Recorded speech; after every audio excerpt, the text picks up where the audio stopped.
Okay, so we're going to talk about radar basics. On this particular vessel, we have a Halo 20 Plus. So we're going to go in and show you some of the basic functionality and how to get the best performance out of it. We're going to touch on radar. I'm going to power it down just for a quick reference so we can start from scratch. So basically, this is the screen that you're going to get, right? And it's going to tell us that radar is in standby, or if it was running, it will come up to that screen you saw previously.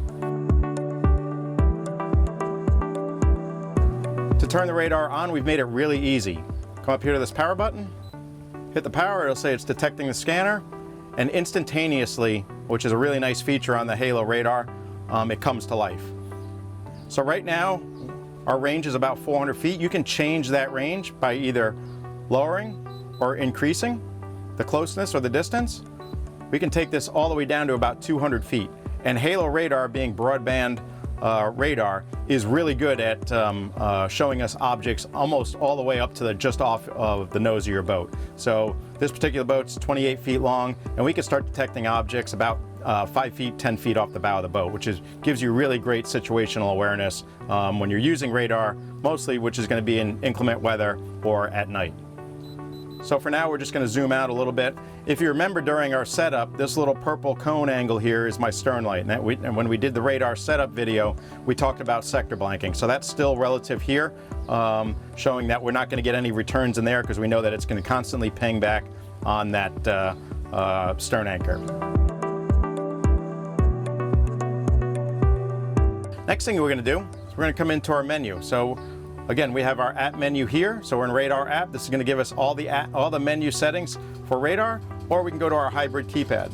We're going to choose to come into here, and this is going to give us our radar settings. Again, it's really nice that it's all within the app. We don't have to go back and forth into main menus or settings or do any deep dives. Everything is right here, and that's how all of our apps function. Anything that you need to control that app is a button push away, either from the hybrid or on the screen. So we'll start at the top. So what do we have? We have different preset modes, and our teams and our radar development team has set up these preset modes. I encourage you to live within these preset modes. Now we do have one that's custom because we know that folks sometimes are going to, in certain conditions, are either going to want to turn down their sea clutter or their rain clutter or turn up their gain. So it's okay to go in here and go into custom, and basically allows you to change out your gain, your sea clutter, or your rain clutter by sliding this dial up and down. So we do have that in there. We do have a harbor mode. Harbor mode is really good for when you're in channels or you're in a very congested area.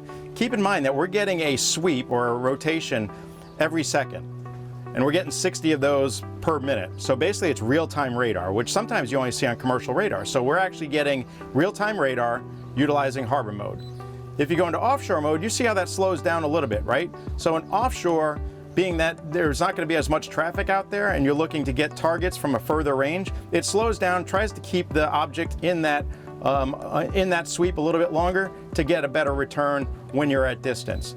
So that's really when you start getting up to, a couple, 3 miles and you're out in the open ocean. Run it in an offshore mode. That way you can monitor not only other vessels, but you can monitor storms as well.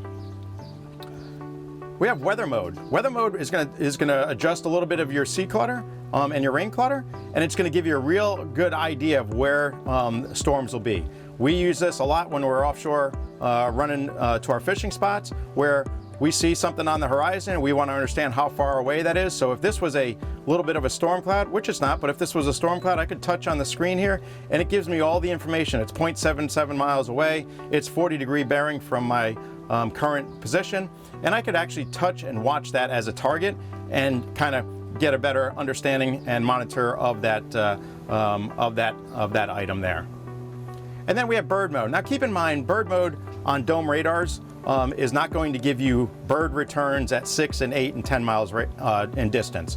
We have our Halo 3000, which is our open array antenna. That has what we call a new feature on it called Bird Plus mode. That's where you get really, really solid returns anywhere from 6 to 10 miles. So if you're going out and you're looking for a great navigational radar, but you're also looking for that bird mode where you're chasing down tuna or other pelagics and finding those birds that are crashing on the surface is important, make sure you look at our Halo 3000.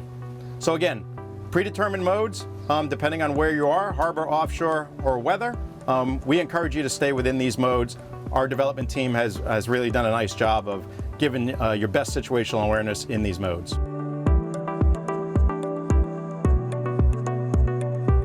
Next thing we're going to do is we can go in and we can adjust gains if we want.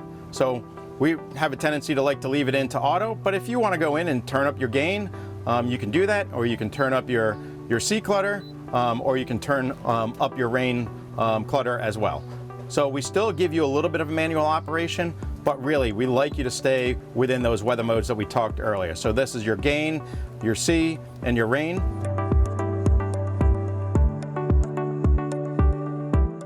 Next, we're going to move into VelocityTrack. VelocityTrack is a really nice feature that's included on Halo 20 Plus. It's not included on Halo 20 and also Halo 2000 and 3000. What that does is it will pick up targets that are approaching you and put them in a yellow color. So anytime that you're at night and you're wondering the difference between a channel marker or an object, it actually senses that object from your radar diverging on you or coming at you.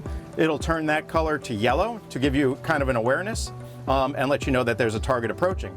As that target passes by you safely, it's going to turn into a bluish gray, which means that target now is diverging away from you or leaving your area. So it's no longer of concern for you. So that's a really nice feature. You can come in, you can turn it off if you choose to. I leave it in normal, or you can leave it as approaching only. So that means that you wouldn't get any vessels or targets that were leaving your area. If you had it in approaching only, it would only show you the vessels that are coming at you.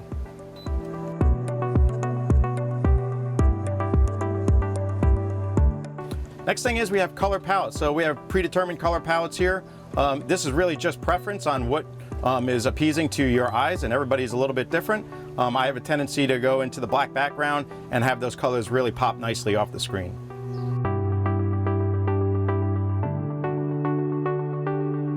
Position.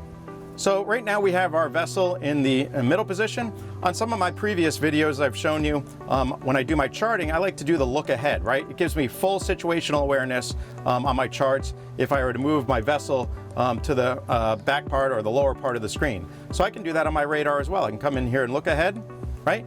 And now what I'm looking at is just basically this outer area of the radar and the bands that we're scanning at. So it gives me really good situational awareness out in front of me. It'll work really good with my velocity track, so I'll see targets at a further distance than if I was here. So I'm not seeing any targets up here. This is the situational awareness that I want to see, especially at night or inclement weather. Now I can move all that up and get a real good visibility of what's coming at me from a little bit further difference. I can also go into an offset and I can move my position around too. So if I want to see what's a little bit out further to my port side, I can do that. Or I can scroll this over, look out to my starboard side as well. But again, all intents and purposes, I do like to run my radars in a look ahead. If I'm in a congested area, I may switch over to center because I also want to see what's coming behind me. But if I'm in offshore mode and I'm running offshore, realistically, my major concern and my major area of interest is going to be what's out in front of me.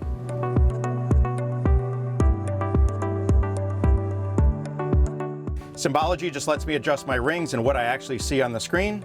And then you can get into some advanced modes here with ZoneTrack. We do have ZoneTrack as a previous video on the Simrad YouTube channel. I encourage you to check that out. That allows you to just pick out specific areas, and when vessels or targets come into that area, it gives you a warning and lets you know that something is in that area, but it doesn't look for everything around you.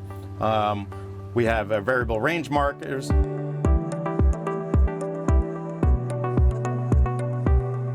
And we have Power Save. Power Save is a really new feature, and it's really nice for those that have a tendency to sit at anchor. So we can come into Power Save. Power Save allows us, if we enable that, which we're not going to do today, but if we enable that, turns it on, we can do 20 scans, or we can do 30, or we can do 40, or we can do 50, and then we can set the standby duration, right? So what this is going to do is it's going to sweep 20 times, right? And then it's going to go into standby for 60 minutes. So that allows you to still get situational awareness, especially when you're at anchor or you're drift fishing at night. Still give you situational awareness, but conserves your power. So you're not constantly running that radar. And I can bring this down to 30 minutes, 15 minutes, anything, basically all the way down to 3 minutes. So basically from 3, I can go to 5, 10, 15, 30, and 60 minutes. That's what my standby mode is going to be after I set the number of scans.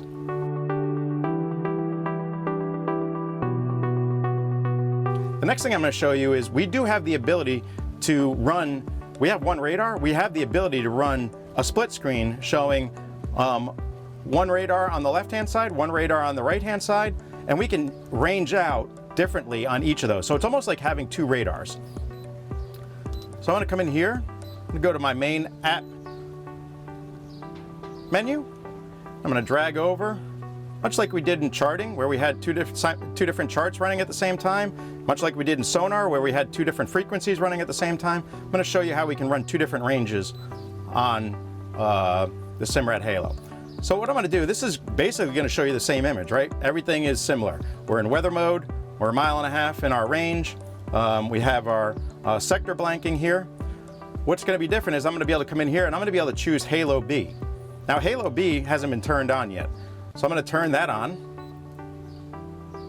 right? So Halo now is at 200 feet, and I'm getting sweeps, and I'm getting consistent sweeps at the same time. I'm not sweeping here and then sweeping there. It's really important. That's one very cool feature on Halo radars.